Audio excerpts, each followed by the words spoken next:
Okay, hi, it's producer Ben. This is One Question Friday. This is where we take one question from a listener and we answer it on air. Today, I'm answering it because Sam and Shaan took a long weekend. They left a little early on Friday, and a few of you asked questions to me because I was on the show a little more than usual this week. So I figured I would answer one of those questions. So let's play it. And before we go into the question, as always, if you want to leave a question for Sam and Shaan to answer, usually it's Sam and Shaan, go to mfmpod.com and click on the microphone in the lower right-hand corner, and you can leave a question. And if we select your question, your voice will be on air, be on My First Million. Okay, let's get to the question. Hi, this is Jeremy. My question is for producer Ben. What did you do to get your podcast found by famous people like Sam and Mr. Beast? And do you have any advice for how to develop a good idea for a podcast?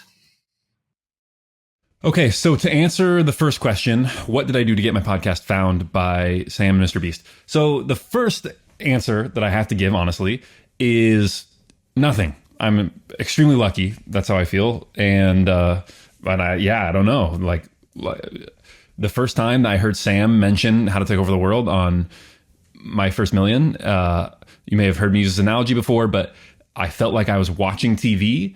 And then all of a sudden the newscaster like looks out of the screen and is like, I'm talking to you. It was very bizarre, very weird. I had no expectations, no knowledge that he was going to mention it. And it just totally caught me by surprise because I was already a fan of My First Million. So I don't have like a deliberate strategy or anything like that for getting famous people to find and like my podcast. I feel like all the strategy is essentially just the content. Which leads into the second question. Do I have any advice for how to develop good ideas for podcasts? And yes, I do, because I get pitched a lot of podcast ideas. A lot of people come to me, and most of them are good but bad. What do I mean by that? Good but bad. The worst thing that your idea can be as a podcast is fine. And that's my reaction to most people's ideas for podcasts. I go, yeah, that sounds fine. And there's a problem with fine. And this is the problem. So before I worked in media, before I did podcasting, I did management consulting. And I was on this one project where we worked for a security sales company. Guys go to door and sell security systems. And they had a problem, which was they had all these fraudulent sales. And all these fraudulent sales, as we looked into it, would happen at the same time of the year. It happened at the end of the summer. And so as we dug into it, what we found out was that these salesmen for the security system were incentivized such a way where they had these really steep steps where it was like, if you sell 9 security systems, you will make $5,000. But on your 10th security system, it jumps up to $20,000, which is totally crazy, right? So what you would get is you have all these summer salesmen who are just selling for the summer, and they have to hit these certain steps. They have to hit a certain number of sales. And if they do, they're gonna get this huge lump sum. So towards the end of the summer, they're really trying to hit these numbers, and they get panicked and they start just selling accounts like crazy, even if that means fudging the numbers a little bit, selling systems fraudulently, stuff like that. So it's a big problem. So we go tell them, hey, this is a big problem. You should do a more gradual incentive structure. And the executives at the security system company told us, we've actually tried that and it didn't work. Sales went way, way down when we did that. Not just the fraudulent bad sales at the end of the summer. Yes, we got rid of those, but overall sales went way, way down. This data is wrong every freaking time. Have you heard of HubSpot? HubSpot is a CRM platform where everything is fully integrated. Whoa, I can see the client's whole history, calls, support tickets, emails, and here's a task from 3 days ago I totally missed. HubSpot, grow better. And so we thought that was interesting. So, well, why do you think that is? And what they said was, panic is an exponentially greater motivator than mere desire. So you might want something and you'll work a little harder to get something that you want. But if you're panicked, then you'll work 10 times harder. Okay, exponentially greater. And I think that's true. And I think that's true of podcasting and of content as well. Too many people think, oh, well, I'll just produce something that's okay, that's good, that's fine, that's inoffensive. I'm going to try and capture as big of an audience as I possibly can. What you really need to be optimizing for instead is not panic, obviously, but obsession. it's better to have a smaller audience with a very few people who are totally obsessed with your podcast.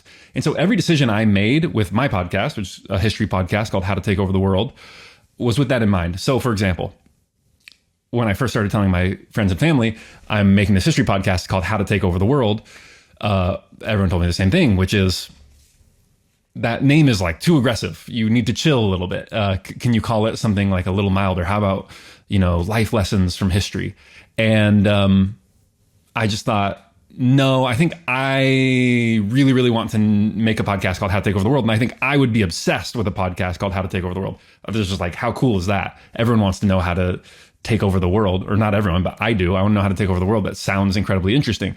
Similarly, if you go listen to the podcast, its intro music is now iconic. A lot of people love it, but a lot of people, when they first heard it, said, oh, that beat is like really aggressive. If you listen to it, it's a very aggressive intro song. And so a lot of people tried to talk me out of it. They said, it's good, but can you back off a little bit? Can you make it like just a little less bro-y and a little less out there?